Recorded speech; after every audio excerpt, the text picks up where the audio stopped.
Assalamualaikum dan salam Sarawakku sayang. Bersama saya Hafizah Munirah Mahram dalam edisi khas Parlimen 11 Ogos 2020. Edisi khas Parlimen dimulakan dengan laporan ini. Menteri Perdagangan Dalam Negeri dan Hal Ehwal Pengguna KPDN HEP Datuk Alexander Nantalinggi hari ini mengumumkan bahawa harga siling pelitup muka 3 lapis telah diturunkan kepada RM1 seunit di peringkat runcit dan 95 sen di peringkat pemborong.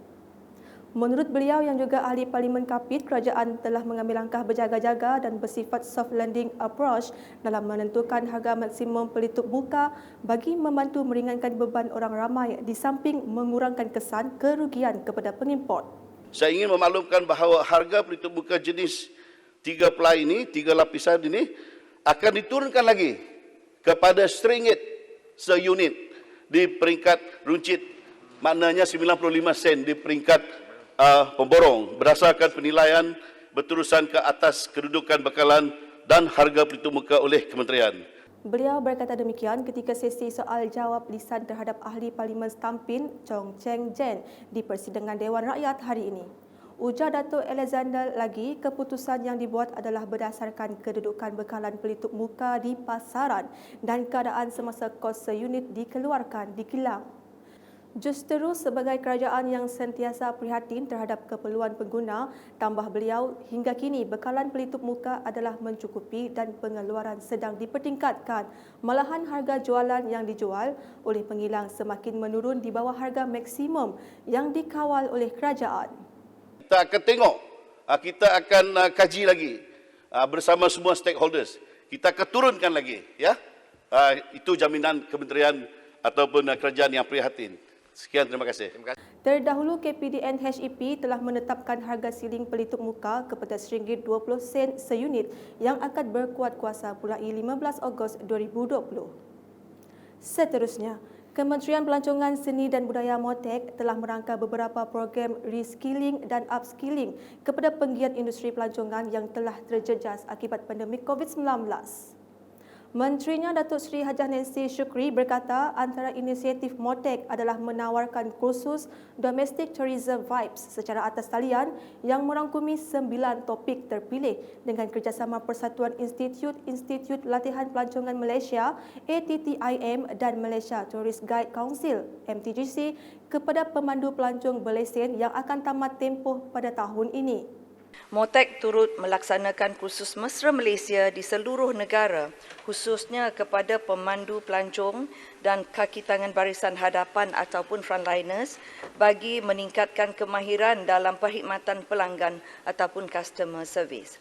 Selain itu, MOTEK juga turut menjalankan program seperti program pemasaran pelancongan digital kepada penggiat industri bagi meningkatkan kemahiran untuk menjalankan perniagaan dan mempromosikan pelancongan domestik secara atas talian.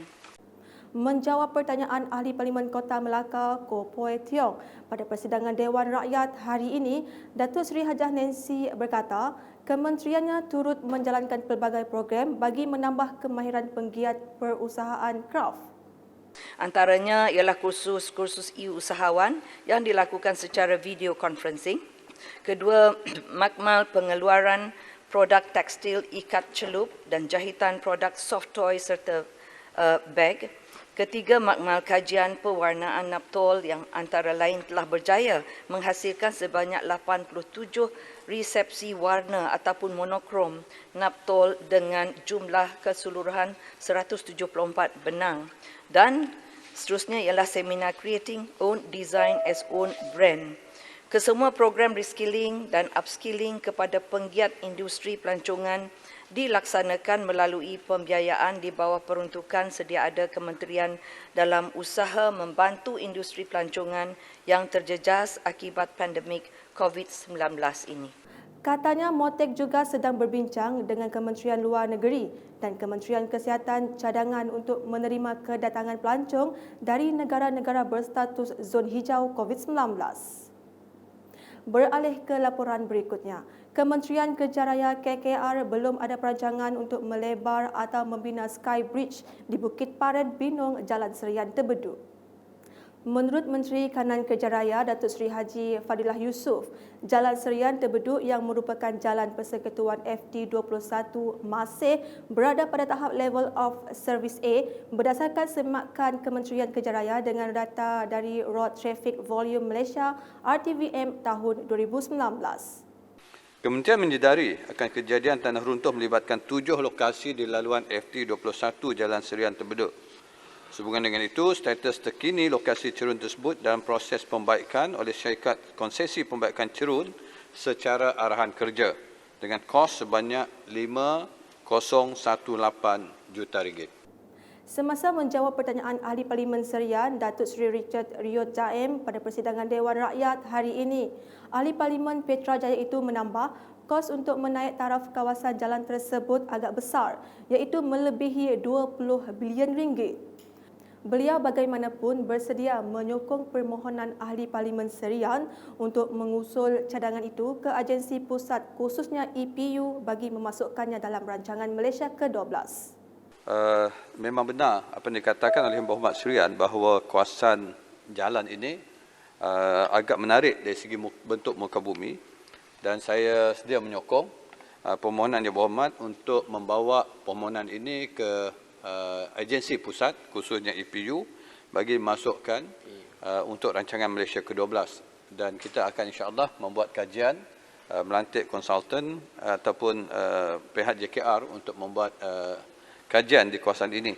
Cuma untuk makluman Yang Berhormat, kita sebenarnya juga telah melalui JKR Sarawak mendapat maklumat kalau untuk membuat keseluruhan kawasan ini dinaik taraf, kosnya agak besar, lebih daripada 20 bilion. Selanjutnya, perbahasan rang undang-undang tambahan yang dibentangkan oleh Ahli Parlimen Hulu Rajang Datuk Wilson Ugak Kumbong hari ini telah memfokuskan beberapa cadangan bagi memantapkan kemajuan di kawasannya.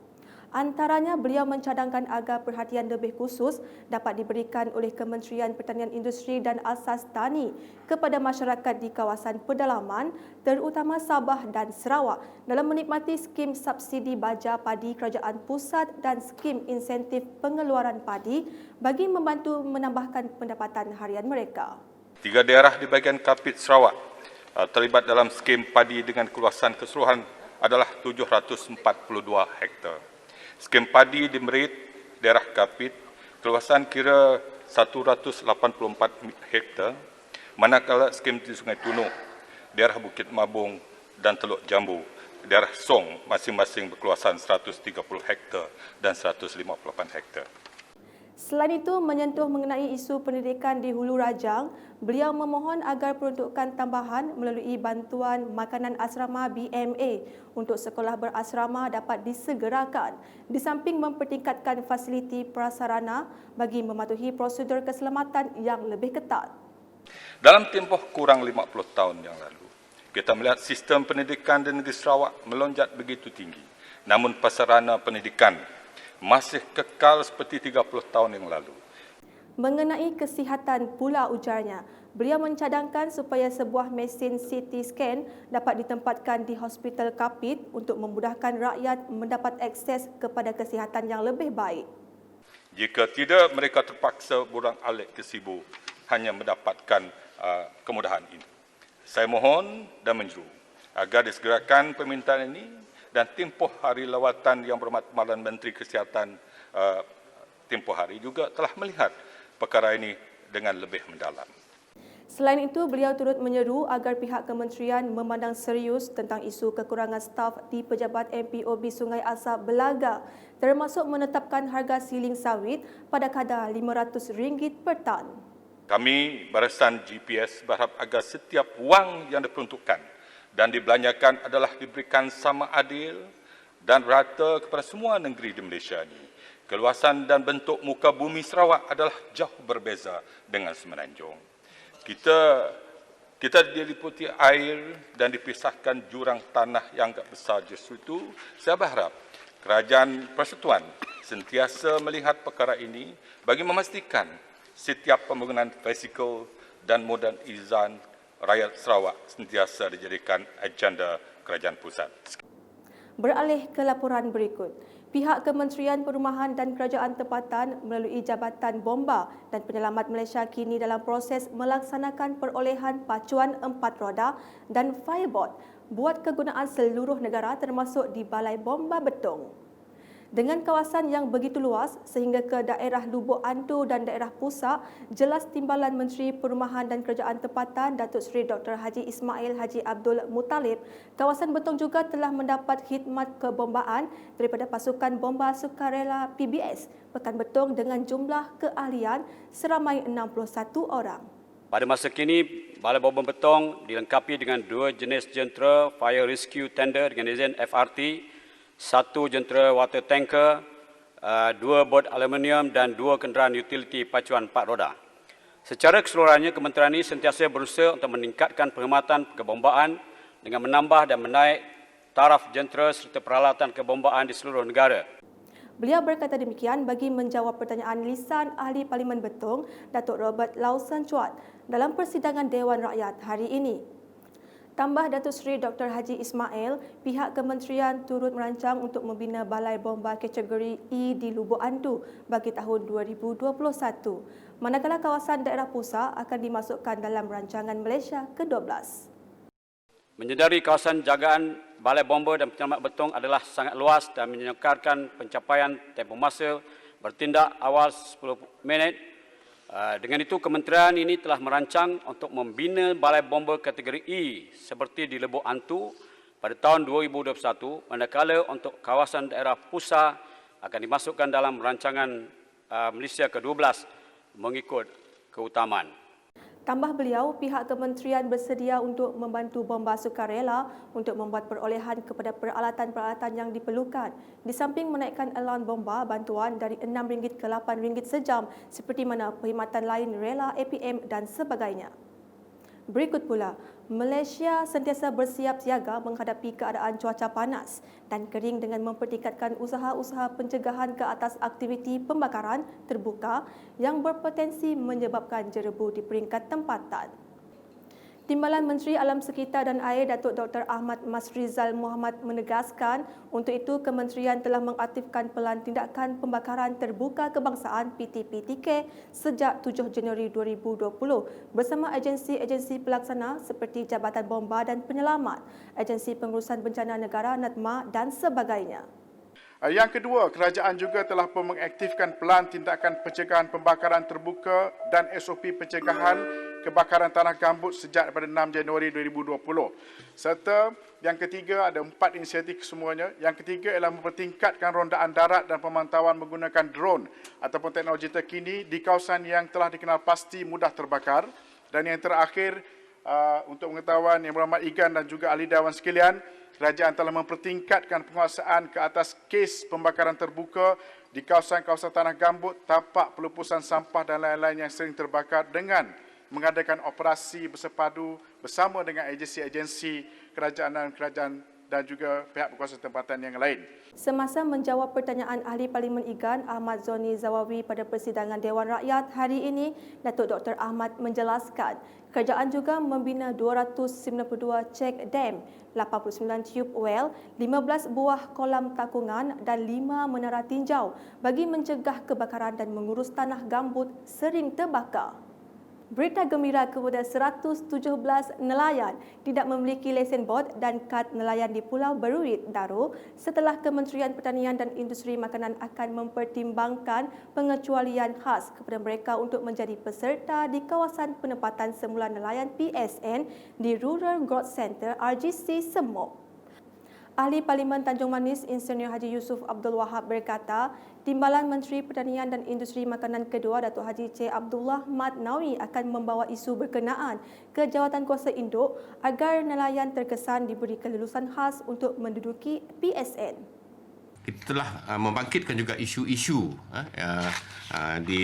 yang telah berbangkit, iaitu antara isu yang berbangkit pada proses pemilihan pada peserta-peserta yang layak untuk menduduki rumah di kawasan RGC Semop adalah ramai nelayan berminat untuk memiliki rumah PSN namun telah ditolak di peringkat awal proses senarai pendek disebabkan tidak memiliki lesen bot dan kad nelayan. dalam keadaan memang memerlukan rumah disebabkan tidak memiliki rumah, tidak memiliki tanah untuk mendirikan rumah sendiri dan keadaan rumah sedia ada uzur dan tanah milik orang lain. Semasa kunjungan ke atas Datuk Haji Cik Abdullah hari ini, Insinyur Haji Yusof turut mencadangkan kepada Jabatan Perikanan Malaysia untuk mempertimbangkan diberi kelulusan lesen bot dan kad nelayan kepada pemohon baru dari kawasan Pulau Beruit. Jelasnya lagi, proses kelulusan itu perlu dipercepatkan kerana rumah-rumah di RGC Semop telah siap untuk diduduki. Rumah-rumah di kawasan RGC Semop telah sedia untuk diduduki. Hanya menunggu OP sahaja lagi. Jadi kita tak nak melengah-lengahkan lagi projek ini disebabkan kalau dilengah-lengahkan lagi mungkin keadaan buruk, keadaan rumah tersebut akan menjadi tidak terurus dan mungkin akan mengalami masalah-masalah lainlah dan juga dari segi waranti daripada pihak pengusaha ataupun pihak kontraktor. Mungkin nanti ada masalah, mungkin dia orang tidak nak ada jaminan lagi dengan keadaan rumah tersebut. Jadi kalau boleh kita nak mempercepatkan proses pemilihan peserta-peserta untuk perumahan ini supaya rumah-rumah tersebut dapat diduduki dengan secepat mungkin. Jadi kita menunggu berita yang baik dari Yang Berhormat Menteri, Timbalan Menteri tadi agar kelulusan ataupun pengecualian kepada syarat-syarat kelayakan pada peserta-peserta ini dapat diberi dengan secepat mungkin. Sekian bersama saya Fizah Munirah dan kru penerbitan. Untuk mengetahui berita-berita terkini Sarawak setiap hari, layari UKAS channel di YouTube atau melalui Facebook, Instagram, Twitter dan aplikasi Telegram Bulletin UKAS. Salam UKAS.